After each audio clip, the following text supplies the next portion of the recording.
And yet you are not calling it a priority, yet it is a critical priority. Officials from the Ministry of Finance, Planning and Economic Development, led by Minister Henry Musasizi, appeared before Parliament's Budget Committee to speak on the 49.9 trillion shillings budget framework paper for financial year 2023-24.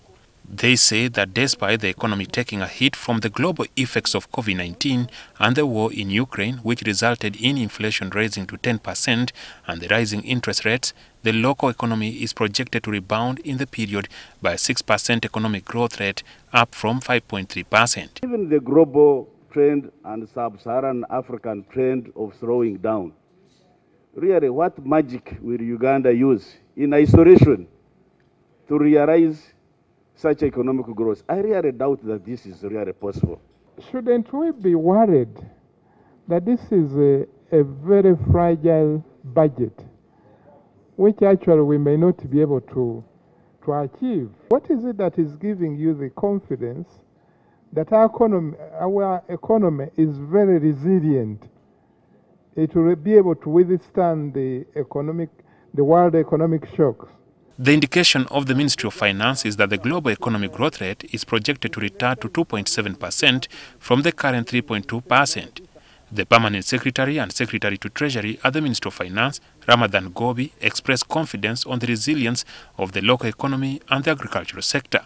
To the list of things that will uplift growth are two important factors, which include the revenue inflow into the oil and gas sector from the direct foreign investment and trade within the East African Community region. Very soon we are going to be announcing the FID on the refinery, and a number of foreign direct investments are coming in to support our own investments and ensure that this drives the growth. This is in addition to the impact of the 1 trillion shillings that government has earmarked to inject into the parish development model. Parish development model is a revolutionary program because it is taking resources where resources have never reached. I know some people in life, they tend to look at things today, what is happening today. But I want to assure you that tomorrow and the future is very well assured with that.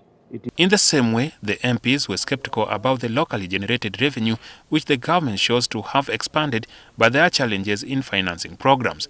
The government local revenue collection has steadily been increasing over the past years, with Uganda Revenue Authority given a target of 25 trillion shillings this financial year, which is projected to increase to 29 trillion shillings in the next financial year budget.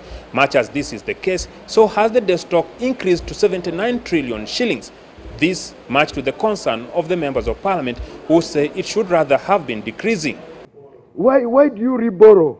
Instead of saying this year critically, give us a roadmap where you are saying across 5 years we are going to have settled this every year, and it hemorrhages us by over 3 trillion, which is so critical, and you are making no attempt. So is this figure genuine? Or you are also using it as a conduit for just siphoning resources in interest payment?